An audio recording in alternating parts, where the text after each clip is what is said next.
Hello and welcome to the world wide post. दोस्तों, United Arab Emirate से related एक बड़ी अपडेट निकल कर आ रही है। PM Modi Air India One में जल्दी दुबई को विजिट करने वाले हैं और ये 2 दिन का विजिट होगा, जिसमें PM Modi world climate action summit में पार्टिसिपेट करेंगे और इंडिया को यहाँ पर रिप्रेजेंट करेंगे। सोचिए, पीएम मोदी 140 करोड़ की जनता को यहाँ रिप्रेजेंट करने वाले हैं। उम्मीद करता हूँ सब अच्छे से गुजरेगा। ये विजिट 30 नवंबर से 1 दिसंबर तक होने वाला है। ये समिट यूनाइटेड अरब एमिरेट की तरफ से होस्ट किया जाएगा, जो United Nations climate change conference के COP28 का एक इम्पॉर्टेंट हिस्सा है।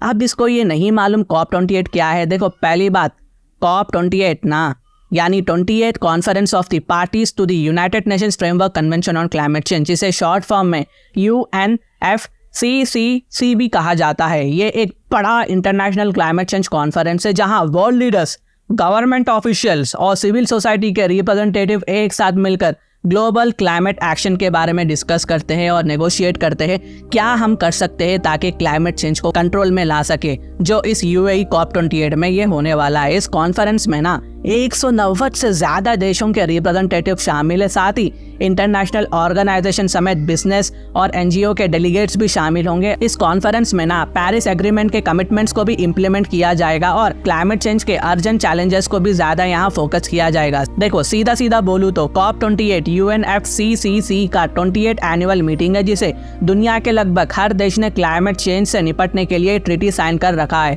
पीएम मोदी को UAE के president his excellency highness Sheikh Mohammed bin Zayed Al Nahyan ने बुलाया है, जो अबू धाबी के रूलर भी है। इस समिट का मकसद अलग अलग सेक्टर्स के वर्ल्ड लीडर्स को एक साथ लाना है ताकि ग्लोबल क्लाइमेट एक्शन के लिए प्रॉपर प्लान्स और स्ट्रैटेजीज बनाए जा सके। प्राइम मिनिस्टर मोदी के साथ union environmental minister Bhupendra Yadav भी जाएंगे। मिलकर वो डिस्कशन में हिस्सा लेंगे जो इंपॉर्टेंट टॉपिक्स पर होंगे, जैसे कि क्लाइमेट गोल्स के लिए फंडिंग, एमिशन पर काम करना, क्लाइमेट के इम्पैक्ट्स के लिए तैयार हो जाना और एक ग्रीनर इकोनॉमी की तरफ ट्रांसिशन करना। और मैं आपको इस समिट की इंपॉर्टेंस न्यू दिल्ली का एग्जाम्पल देकर समझाता हूँ।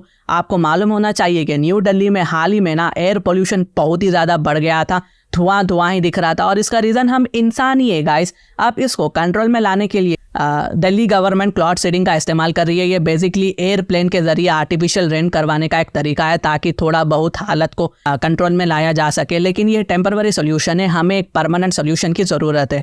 ऐसे इशू को हम दुनिया भर के कंट्रीज में देखते हैं, इसलिए ऐसे टाइप के डिस्कशन को इस समिट में किया जाएगा ताकि वर्ल्ड एनवायरनमेंट एंड क्लाइमेट को प्रोटेक्ट किया जा सके। कॉन्फ्रेंस के दौरान कंट्रीज नेगोशिएट करेंगे और फंड्स के बारे में भी डिस्कस करेंगे, जो डेवलपिंग नेशंस को क्लाइमेट इम्पैक्ट के साथ डील करने के लिए सपोर्ट मिलेगा। यहाँ पर सबसे बड़ी डिमांड ये है कि जो कंट्रीज ऑलरेडी डेवलप हो चुकी है, डेवलप्ड कंट्रीज की, वो अपने कार्बन एमिशन कम करने के लिए एफर्ट को तेज करे और ग्लोबल वार्मिंग को रोकने के लिए ज़्यादा से ज़्यादा फाइनेंशियल और टेक्नोलॉजी सपोर्ट दे।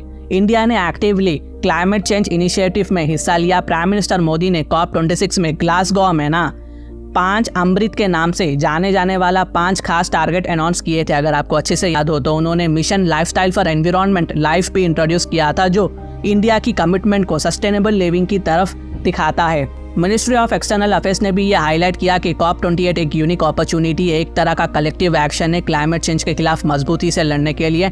और यहाँ पर इंडिया की G20 प्रेसिडेंसी के दौरान हासिल हुई कामयाबियों को बिल्ड करने का एक मौका भी है। समिट के अलावा भी पीएम मोदी दूसरे देशों के लीडर्स से मिलेंगे। ये मीटिंग डिप्लोमेटिक डिस्कशन और ग्लोबल क्लाइमेट चेंज को एड्रेस करने के लिए कोलैबोरेशन के लिए बहुत इंपॉर्टेंट है। प्राइम मिनिस्टर मोदी का UAE की क्लाइमेट समिट के लिए यह विजिट दिखाता है कि इंडिया एक्टिवली पार्टिसिपेट कर रहा है ग्लोबल एफर्ट में क्लाइमेट चेंज के खिलाफ। ये एम्फोसाइज करता है कि इंडिया साथ में काम कर रहा है, सॉल्यूशंस ढूंढ रहा है और ग्लोबल कन्वर्सेशन में एनवायरनमेंट की सस्टेनेबल के लिए सिग्निफिकेंट कंट्रीब्यूशन दे रहा है वर्ल्ड को और अपनी कमिटमेंट सामने रख रहा है। COP28 के आउटकम्स दुनिया भर की क्लाइमेट इनिशिएटिव की फ्यूचर को शेप करेगा और इंडिया इसमें क्रिटिकल रोल प्ले करने वाला है। ऑफ कोर्स इंडिया दुनिया की सबसे बड़ी ज़्यादा आबादी वाला देश है। अगर हमारा यहाँ कंट्रीब्यूशन दुनिया के लिए बहुत ज़्यादा मैटर होगा। तो ये कुछ अपडेट्स थी और पीएम मोदी जैसा UAE को विजिट करेंगे, मैं और भी ज़्यादा अपडेट्स आप तक लेकर आऊँगा। और देखो गाइस, अगर आपको कुछ भी डाउट्स होना तो फील फ्री मुझे आप कमेंट करें, मैं आपको उसका जवाब दूंगा और हार्ड भी दे दूंगा। अगर मेरी वीडियो इन्फॉर्मेटिव दिखे तो इंटरनेशनल अफेयर्स के लिए आप मेरे चैनल को सब्सक्राइब भी कर सकते हैं। Thank you so much guys, thank you for listening, God bless you all.